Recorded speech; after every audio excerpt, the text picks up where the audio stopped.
Մեծարգո նախագահ, հարգելի գործընկերներ եւ մեզ հետևող սիրելի քաղաքացիներ, քննարկում ենք պետական իրավական հարցերով հանձնաժողովի նախագահի թեկնածուի հարցը եւ ես բնականաբար սատարում եմ Տիկին Ջուլհակյանի թեկնածությունը։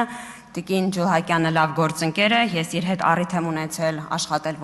ոչ միայն տարբեր նախագծերի շրջանակում, նաեւ բազմաթիվ գործուղումներ եմ ունեցել, որտեղ կարող եմ վստահեցնել, որ Տիկին Ջուլհակյանը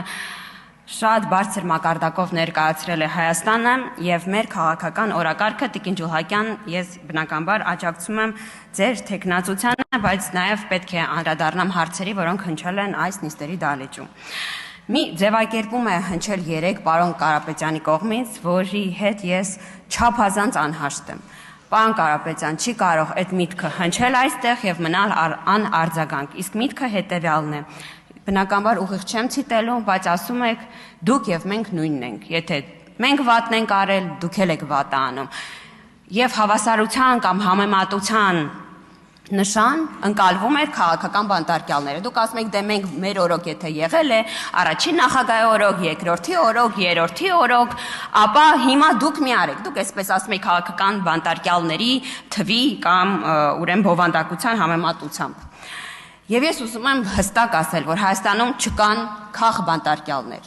Հայաստանում չկան քաղբանտարկյալներ, ոչ թե որովհետև քաղաքացիական պայմանագիր կուսակցությունն է դա ասում, այլ ձեր սիրելի տարբեր միջազգային զեկույցներ։ Օրինակ 26 թվականի Human Rights Watch զեկույցը հրապարակել, որտեղ հստակ արձագանքել է, որ Հայաստանում չկան քաղբանտարկյալներ։ Դուք չեք կարող գալ եւ ընտրովի ասել, այս կամ այն զեկույցը մեջ բերելով, Հայաստանում կան արդյոք քաղբանտարկյալներ, թե ոչ։ Միանշանակ է, որ մենք եւ դուք տարբեր եք, եւ ինձ համար դա մեծագույն պատիվ է։ Իսկ ձեր օրոք եմ ասում, որովհետեւ ձեր հայրը եղել է Սերժ Սարգսյանի աշխատակազմի ղեկավար, երկար տարիներ պատգամավոր եւ ֆրակցիայի նախագահ, եղել են քաղբանտարկյալներ, որոնք իդեպ ոչ միայն Հայաստանում են արդարացվել, այլ միետ տարբեր վճիռներով։ Հայաստանում քաղբանտարկյալ է եղել եւ արդարացվել 22 թվականին Նիկոլ Փաշինյանը, 19 թվականին արդարացվել է Մուշեղ Սաղաթելյանը, 20 թվականին արդարացվել են Վճռաբեկ Դատանի կողմից Արմեն Ավագյան, Մասիս Այվազյան, Կարեն Թարխանյան, Դավիթ Աղայան, Վարդան Ջանգիրյան, Արման Շահինյան, Դավիթ Մաթևոսյան, Փառք եւ պատիվ մեր ընկեր Դավիթ Մաթևոսյանին Աստված հոգին լուսավորի, Խաչիկ Գասպարյան, Սամվել Հարությունյան, Արամ Բարեխամյանի մասով բողոքը բավարարվել է, Սասուն Միքայելյան, իրենք բոլորը քաղբանտարկյալներ են։ Կան էլի մարդիկ, ովքեր, օրինակ իմ ամուսնու հայրը, ովքեր կարող էին միետ դատավճով արդարացվել, ուղղակի այդ ժամանակ չէր եղել մի վեհն փաստաբան, ով անվճար ուրեմն այդ գործերը կուղարկեր միետ, ցավոք սրտի ամուսնուս հոր գործը այդպես էլ միետ չհասավ, բայց առաջարկում եմ ուսումնասիրել գործը շատ հետաքրքիր էր, ինչպես քնիչը հետաքրքրվում էր, թե Հովանես Թումանյանը ինչ է նվիրել Արշակ Բանուչյանին, այս մասին հետո հարմար առիթով կպատմեմ։ Մեր ընտանիքներում, մեր հասարակությունում, մեր կողքը ապրող հարևանների տանը մարդիկ եղել են, ովքեր օրինակ սովորել են պետական համալսարանի իրավաբանական ֆակուլտետում եւ չէին կարող չնկատել, թե ինչ էր տեղի ունենում այնտեղ։ Մենք ունենք շատ ընկերներ, բարեկամներ, ամուսինս ով ծառայել է զինված ուժերում, չէր կարող չնկատել ինչ էր այն ժամանակ տեղի ունենում։ Մեր աչքի առաջ խոյանում էին ձեր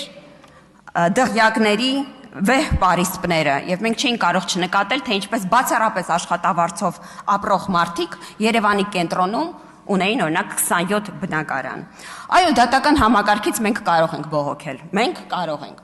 Մենք ընդունել ենք ապօրինի ծագում ունեցող գույքի մասին օրենք, ստեղծել ենք դատական հակակոռուպցիոն դատարան,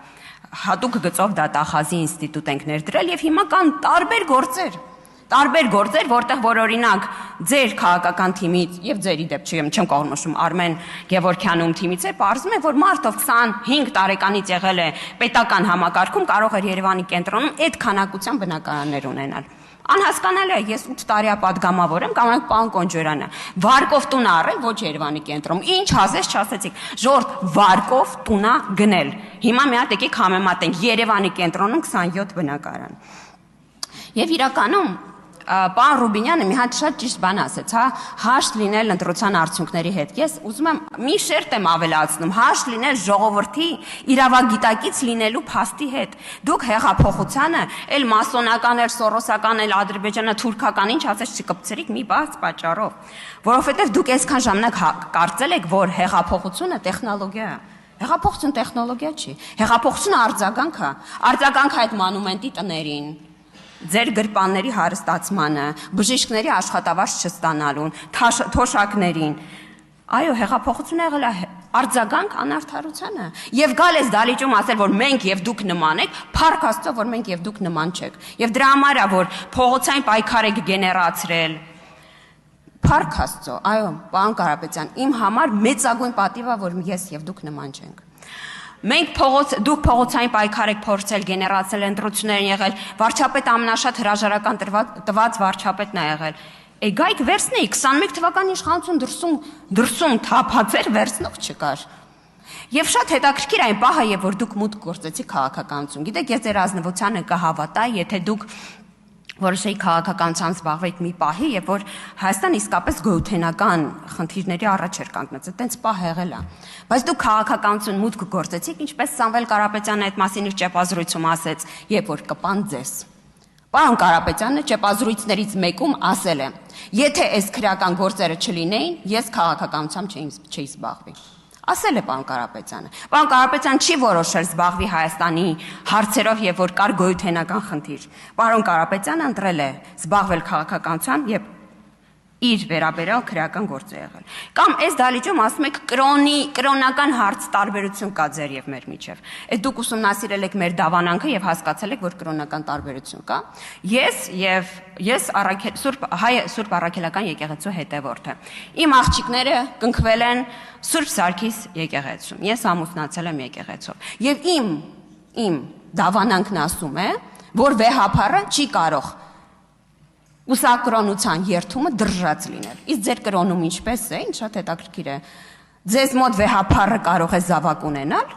այդպիսին է ձեր կրոնը, եկեք եւ մեզ պատմեք, ինչպիսին է ձեր կրոնը։ Ես ձեզ ասում եմ, Գրիգոր Լուսավորչի հետ այդ փուլը անցել ենք, պարոն Կարապետյան, նախորդ գումարումում քննարկել ենք, երևի չեք նկատել։ Կամ այդ ժամանակ քաղաքականությամբ հետաքրքրված չեք, որտեղ չեք շալակել քրեական գործը։ Նախորդ գումարումում եւ աշտիշատի ժողովում Դրանից հետո սահմանվել, այսինքն ժողովուրդ ջան, իրենք իրանց համար սահմանել։ Այսինքն եթե դու Գրիգոր Լուսավորչի օրինակն եք բերում, այսինքն հաստատում եք, որ Կտրիչ Ներսիսյանը զավակ ունի, այդ էր ձեր ասածը։ Դուք ասում եք, որ Կտրիչ Ներսիսյանը զավակ ունի, դուք հենց նոր խնդրում եմ նկատել, որ ընդդիմությունը հաստատեց, որ Կտրիչ Ներսիսյանը ունի զավակ եւ դա իրանց համար ընդունելի է։ Կտրիչ Ներսիսյանը ունի զավակ եւ դա իրանց համար ընդունելի է։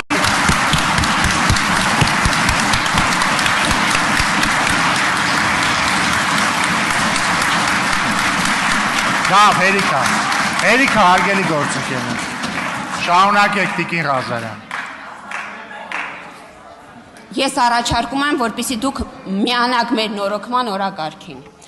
Հայ ժողովուրդը մեզ քվե է տվել, որովհետեւ մենք շարունակենք Հայ Սուրբ Առաքելական եկեղեցու նորոգման օրակարգը։ Ես կոչ եմ անում, եթե դուք անհանգիստ եք Հայ Առաքելական եկեղեցու ճակատագրով, միանալ այդ նորոգման օրակարգին։ Հակառակ դեպքում ժողովուրդ պետք է Նարեկ Կարապետյանը եւ գա այստեղ խոսի, թե այդ ինչ դավանանք է, որտեղ վեհափառը կարող է ունենալ զավակ։ Թող գա եւ ասի, այդ ինչ դավանանք է, որտեղ մենք նման բան չենք նկատել։